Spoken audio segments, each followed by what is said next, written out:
Okay, so update on the earthquake prediction. No major quake as of yet in the U.S. or the U.S. area, except we've got this one earthquake right here, which is listed in Oregon, but it's actually mapped in Nevada. Not exactly sure where that's at, but I'll go take a look at it later and see. But that's significant in that, like 4.2 and above, you can feel those. I mean, you can feel a 4.0.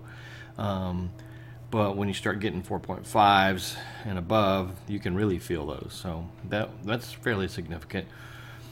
All right, so the other thing is, let me just turn this off, and we will go out over here where I was predicting.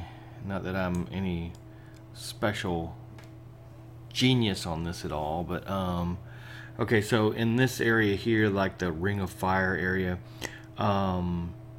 there's been several little earthquakes, or big earthquakes. There's this one here. That's a 5.0 in Indonesia. These are 4s, 4.7, 4.6. I think it's a 4.7. But then you have this one here, which was a 6.0. That's pretty significant down here, though, but that's kind of far away from what I was expecting something in this area here, and maybe I still am. This is the Solomon Islands. That was 5.2. That's where we had the big 7.0, 7.5.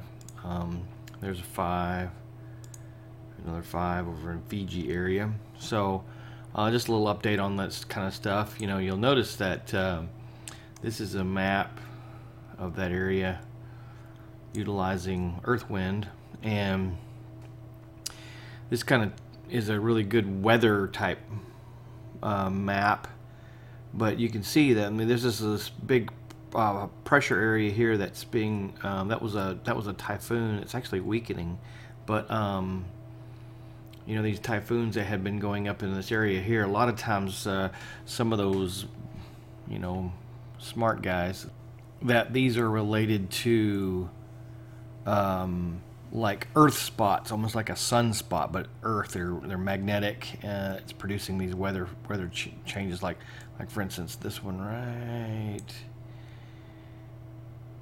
You'll see when it pops up, you've got these two systems that are real close together spinning. A lot of times you'll notice on sunspots on the sun, you'll have two a positive and a negative that are competing with each other, or actually connected to each other, and they start interacting, and you end up with a larger flare of some sort.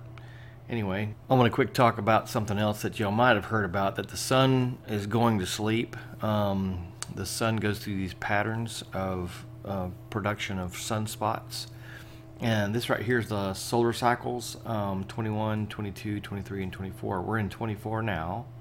You can see the dates that were involved in these are typically about 10 to 11 years long. They go up and down, and there's a low point and there's a high point. And this is like the record number of sunspots that were produced.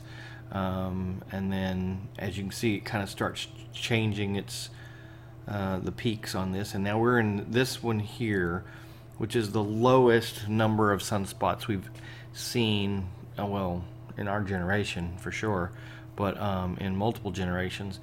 The last time we had this experience, we didn't have technology like we do now, but the last time we had a very low sunspot period, where it's going to go down into this, back down in this low area here, when we head into this, supposedly, we may actually hit a extreme low called a Maunder minimum, and that produced, the last time it happened, it produced the Little Ice Age.